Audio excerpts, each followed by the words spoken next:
Hello once again, everybody, and welcome to the Mark Richt Show, brought to you by Williamson Automotive. Joe Zagacki alongside my broadcast partner, Don Bailey Jr., former University of Miami center and team captain, and the coach, head coach Mark Richt, joins us momentarily. All right, Don, quite a game, quite an atmosphere this past weekend at Hard Rock Stadium. The Hurricanes came up this close, just a little bit short. Well, Joe, let's start with the atmosphere. I want to give an attaboy to the fans. They just came out and were in full force.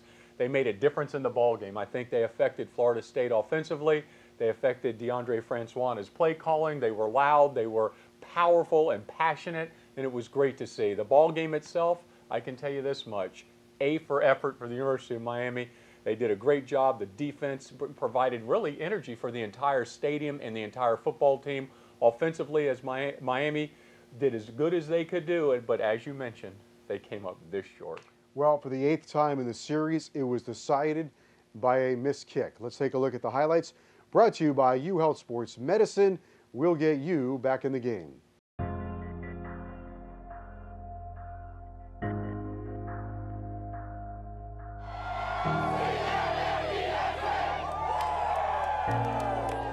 It is the moment both teams have waited for. It's a rivalry. It's going to take over. How do you measure a rivalry? You go to Canes versus the Knowles. Miami and Florida State in front of a sold-out crowd. And away we go. Francois to throw against a Blake. Got it. Deflected the line of scrimmage and incomplete. Kick on the way by Badgley. It is up, it's got distance, and it's good. Miami has a 3-0 lead on a 37-yard field goal right down the middle.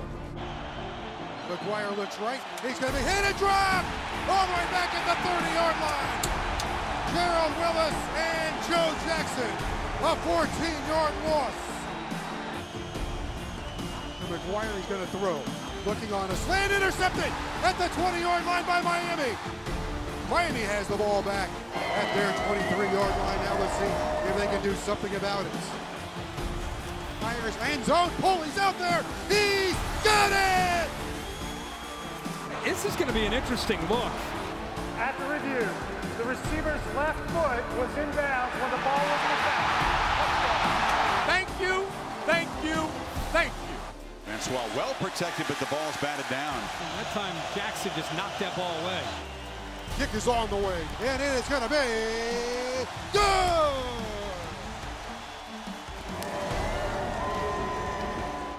Tyler gets it away.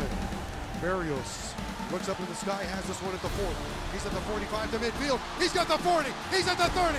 He's at the 25-20. He's down to the 15-yard line. He returns at 42 yards. Is going to throw, heavy pressure, lofts it for the end zone. It is good! It's good! It's a touchdown! Stacy Coley, perfectly placed. FSU 20, Miami 19. That's your final score.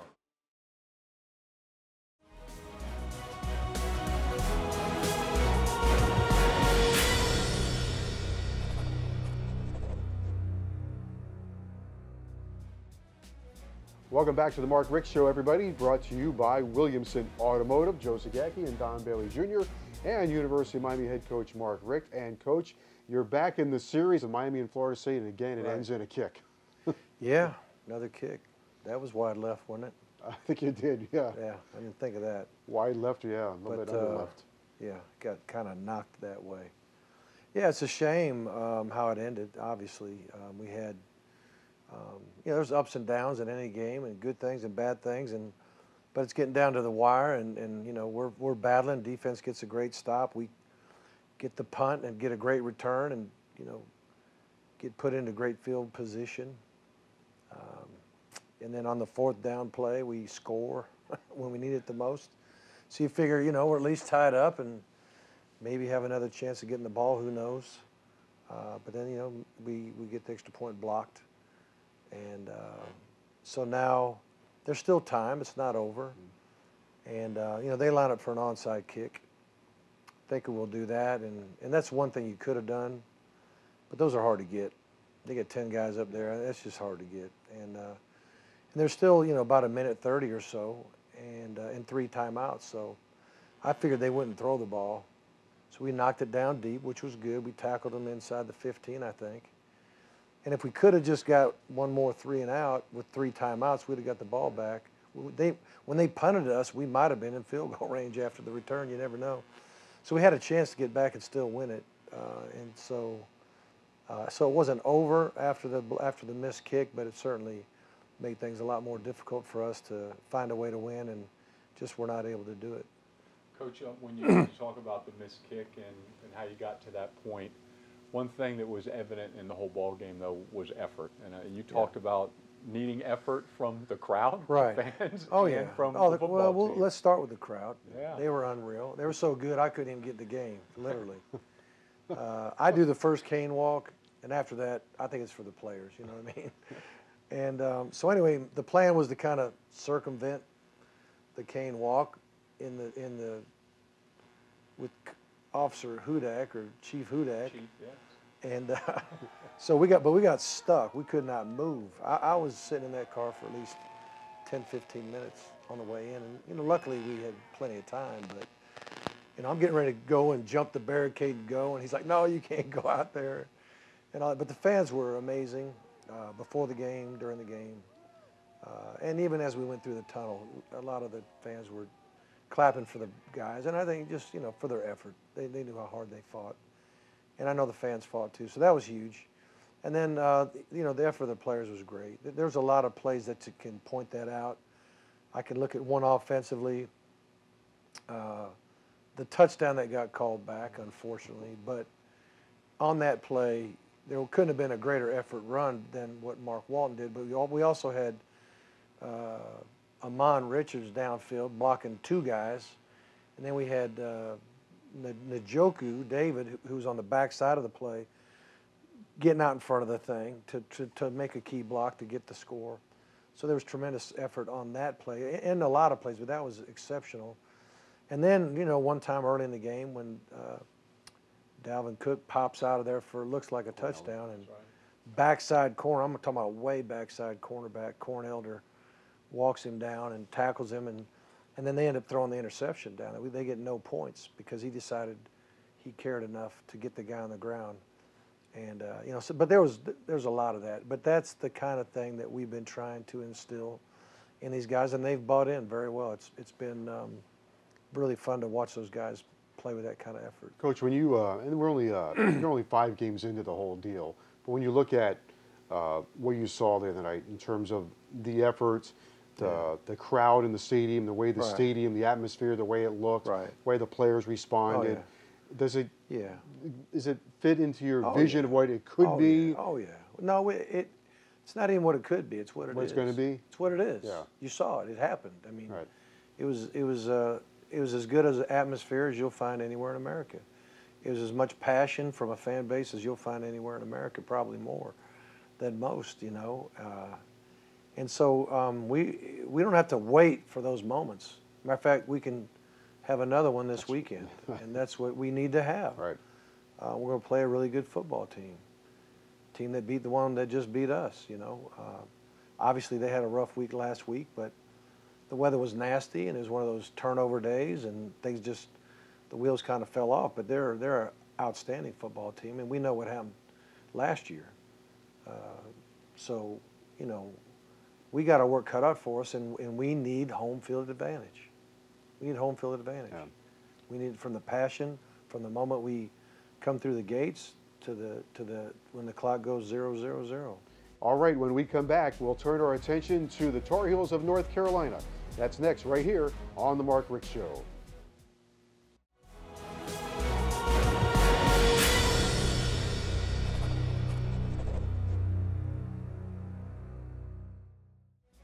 Welcome back to the Mark Richt Show, presented by Williamson Automotive.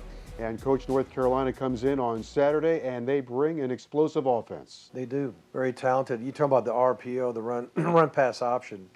Just about everything, excuse me, just about everything they do is a run-pass option, and they do it extremely well. Quarterback been super accurate. very, very effective. And, yeah, it's going to be a challenge for our defense for sure. And offensively, their defense, Gene Chiswick, was it Auburn? Yeah, I've known Gene him a long time, gone right? against him at Auburn, and gosh, I don't know if there's been other schools he's been at that we've kind of hooked up. But you can see a defense when it really understands what it's doing, why it's doing it. They line up pretty as far as just they're aligned right, you know, they're handling their responsibilities right. And, you know, just a sign of a well-coached bunch of players. And they got a lot of talent. Their defensive backfield, they have like 100 starts between them. You know, they've been around, and you just see a really strong physical looking bunch of guys. You could tell they're developing their players very well. The running game is always a part of your arsenal, no matter what ball game it is, and no matter what the opponent is. Yeah, we got to do a better job there. We did have a lot of run-pass options. And when you do that, sometimes you pick it up and you sling it out there. Instead of handing the ball, you throw it. And, you know, we've completed a ton of balls that way and moved the ball extremely well that way.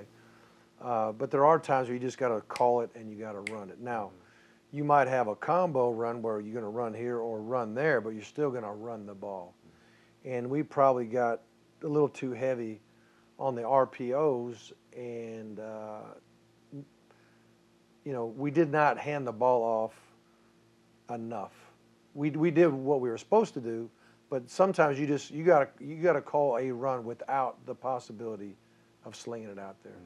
So we can go see what we can get, and we'll do a better job of that this week.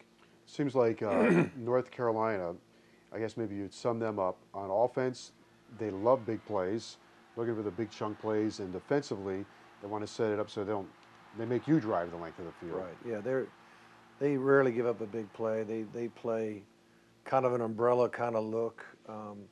They hold up. They feel like they can hold up pretty well with their front seven, and give you a tough time running the football without getting safeties on the line of scrimmage all the time. And we'll be back with more of the Mark Richt Show right after this.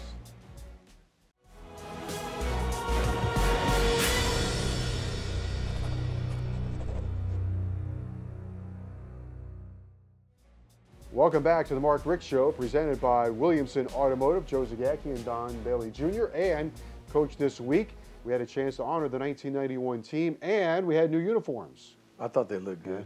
I do. I think that's a really classic look for our program, and one that I want to continue to have as long as I'm around. There's some combinations of it as well, right, Coach? Right. Orange top, white bottom, obviously. You can go white top, orange bottom, and I don't know if it'll be this year, but somewhere down the road there'll probably be an all green version and an all black version of it. But still the classic look. But you know, that's a possibility down the road as well. The 91 team was honored at halftime.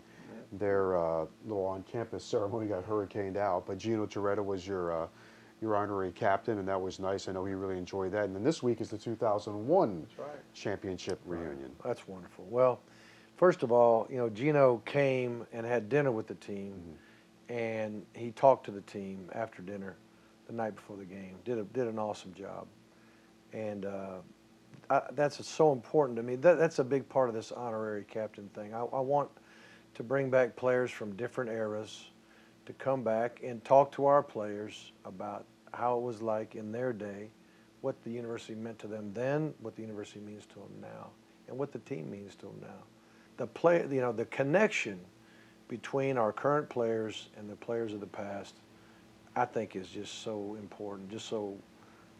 It's paramount, and we'll go keep doing it. Coach, you know what's amazing too is this generation.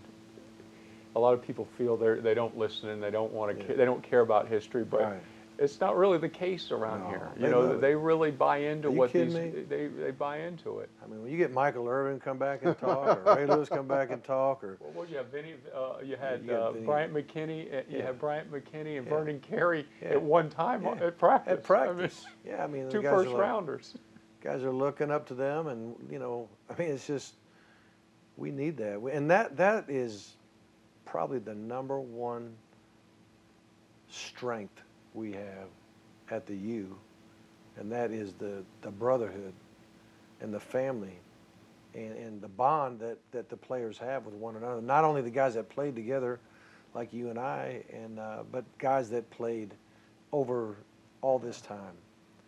And that's why the events, in the spring are so important. And that's why this, U network that I'm trying to put together to bless former players for years to come with a tight network of camaraderie and friendship, but also helping guys along in their careers.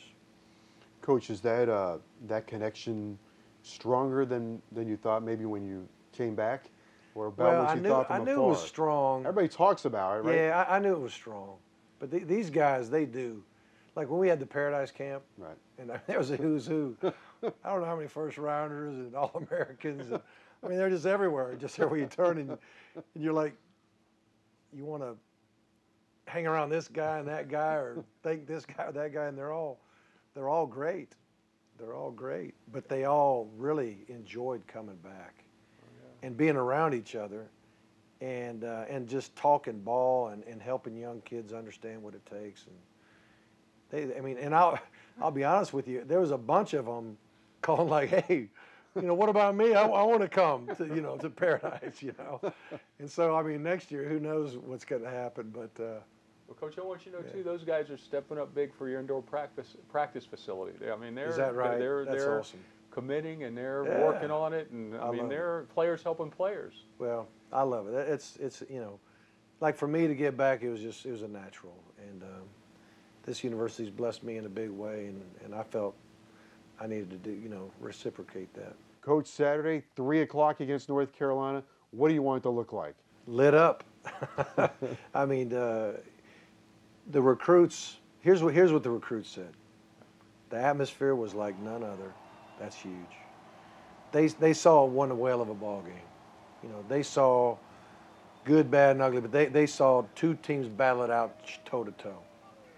And they saw that they want to be a part of it. So the more our fan base can show our recruits on a consistent basis that we are big time in that regard, in atmosphere and all that kind of thing, the easier it's going to be to get these great players. Because if the fans want great players, do your part, be at the game, and support our team. Support our team, which you have. It's been awesome. It sure looked like Miami and Florida State. You had the Michael Barrow hit, right, and Roscoe Parrish back up there in Tallahassee in that the Mud Bowl game, and we had the Jamal Carter hit, and Brad Kaya's got a tooth flying out. That looked like Miami and Florida State. Yeah, it was good. It was a good battle. And it sounded like it. And now that goes right back to the fan. I can't tell you how long it's been since that place looked the way that it looked and smelled the way that it smelled. Well, it's gonna happen again this weekend. I'm confident. Sure. Yeah. All right, Coach, thank you very much. All right, guys, thank you. All right, that's University of Miami head coach Mark Richt. On Saturday, it's the Hurricanes in North Carolina, a 3:30 kickoff from Hard Rock Stadium. For head coach Mark Richt and Don Bailey Jr., I'm Joe Zagacki. We'll see you next time right here on the Mark Richt Show. So long, everyone.